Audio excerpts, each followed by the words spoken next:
Hey guys, welcome back to the channel. Thanks for tuning in. As you can see, things are significantly different than the last time I posted a video. I haven't been able to make it out here for about 3 weeks because of work, but they've got a lot of progress done as far as getting the metal building up and erected. So let's take a walk around and see what it looks like. All right, guys, we'll start right here from kind of the front of the building.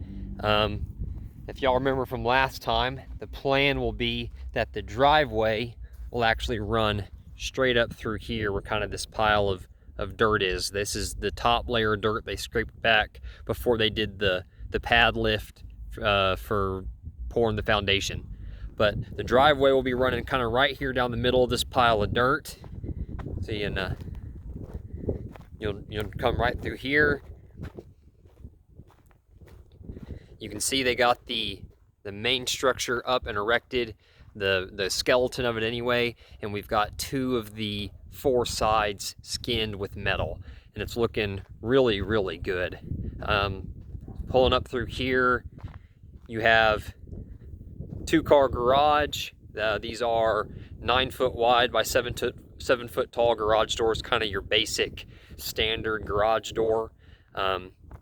You park your car, pull into here, and this will be the front main entryway. Off the front main entryway, you see the 2 windows. This window will be into the living room, and this window will be into the guest bedroom. I'll go ahead and walk through the front door. Probably gotta pull this out.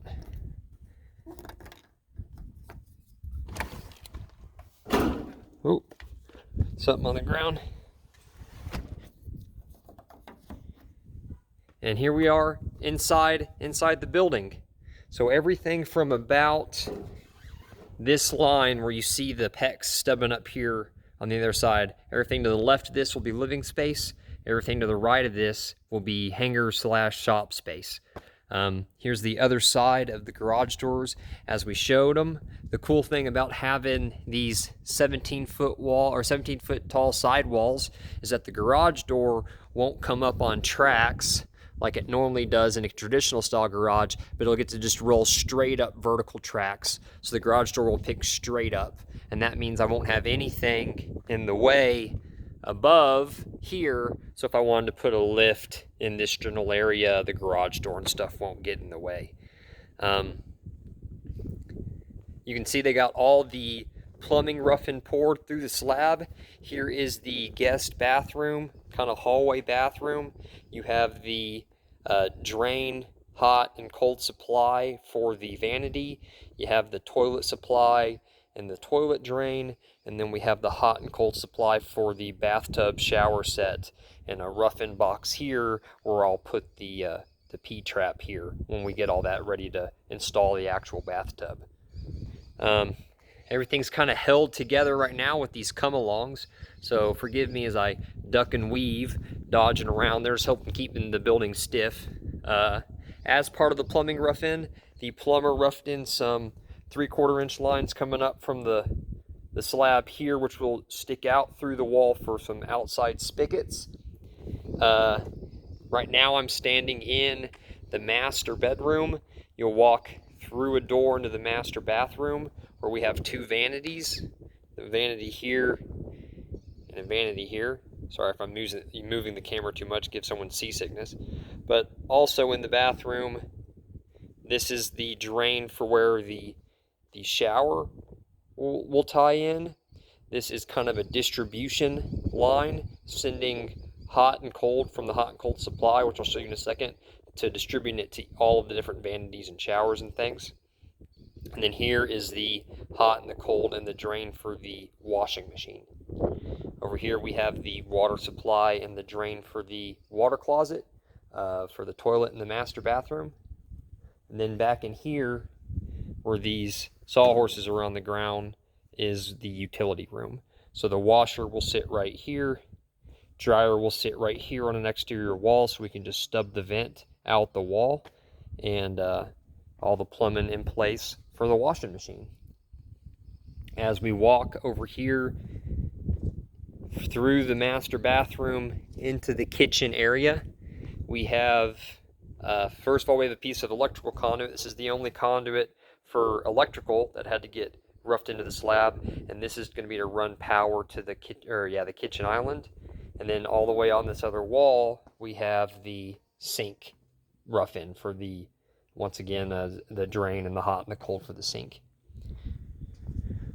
Over here, we have a shop sink, so that this wall, everything on this side of this wall will be shop. So I'm gonna put a sink right here on the shop side, and that'll be my shop sink. And this is the water supply. So the water comes in from the well right here, gets distributed everything where it's going to go. This will be the hot supply that will tie back in from the hot water heater once the hot water heater is in. So this will go, this cold wall go to the hot water heater. From the hot water heater, will come out to here. So then this is our distribution. So you have, hot, 1 3/4 inch hot and a 3/4 inch cold line go over here to this manifold that we showed you in the utility room to make the runs from the utility room to the bathroom. Bathroom's a little bit shorter. The plumber did tell me that he has no joints in the slab. So that's the purpose for these kind of manifolds up top. Is all these T's and crimped connections. There are none of those in the slab. Everything in the slab is just continuous pipe. And then we have one, you can see they've already plumbed up a spigot on this one. So the same sort of thing, it'll stub out through this wall onto the outside. There's another one all the way over there on that other far wall too. So we have 3 spigots going to the outside. And this is another drain for an RV. So while I am finishing out the living portion of the house, my wife has wondrously agreed to live in an RV for a short amount of time. So we are actually going to park an RV in here while I work on finishing out the whole living space. So kind of back up here, give you a good perspective of the living space. Same thing, we can back up over here, give you a good perspective of all the shop. Got an extra man door added over here as a second entrance on the back side of the house. We can walk out that.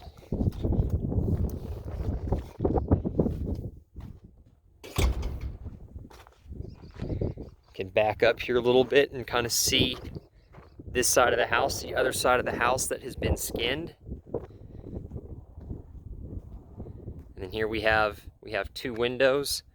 These windows are both in the kitchen.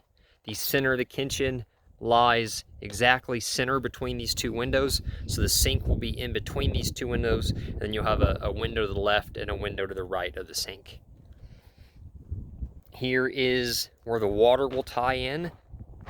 The plumber is going to be coming out here shortly to trench all the way back to the well that has been dug. Out here in Amarillo, water table 325, 350 foot deep.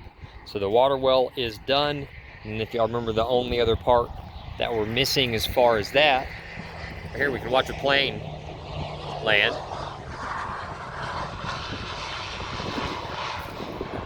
Only part that we're missing after this is the septic, which will be right up here by the house, and the field line, the leach line, will run this way along the property line. Another view from the outside of the house. We can walk up and see, give you all a closer look at the windows that we put in. We're going with a white building, black trim color scheme, and we ended up going with black vinyl windows.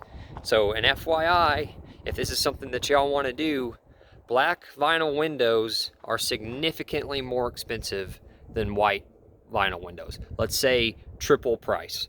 Just FYI for if anyone else wants to do something like that. But the windows turned out very nice, and I think the black vinyl really looks a whole lot better than the white vinyl windows. Get a look at this one without the big sticker on it. I have no association with this window brand.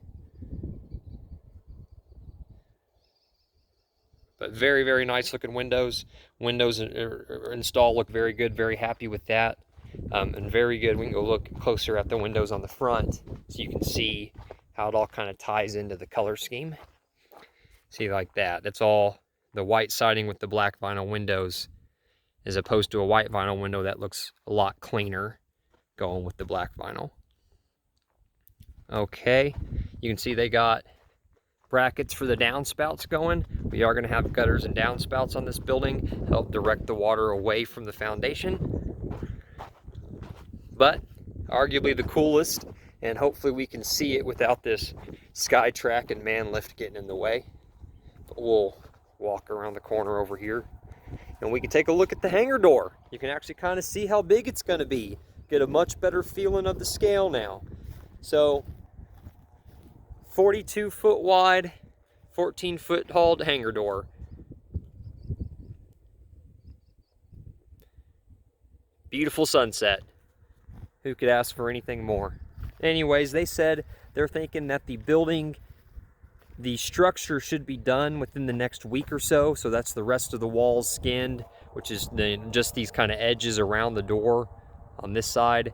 All the roof skinned, and then the other end wall skinned as well. So probably within the week, they'll have the rest of that enclosed, and we will be waiting on the hangar door to show up. The hangar door is not scheduled to arrive until early to mid-October.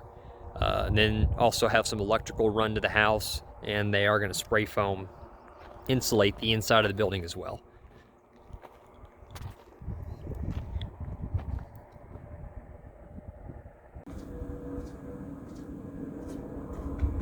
Alright guys, thanks for watching this episode. I'm really getting excited about how this is all coming together. I'm really getting ready to work on the house. So it's been impressive to see how much progress has been made. Extremely happy with what's going on. So just another month or two, probably 2 months, before I can really get in here and start actually working on the living space. So I'll keep posting videos as updates get made and as I make it out here to look at it. But once again, thanks for watching, and I'll catch you on the next one.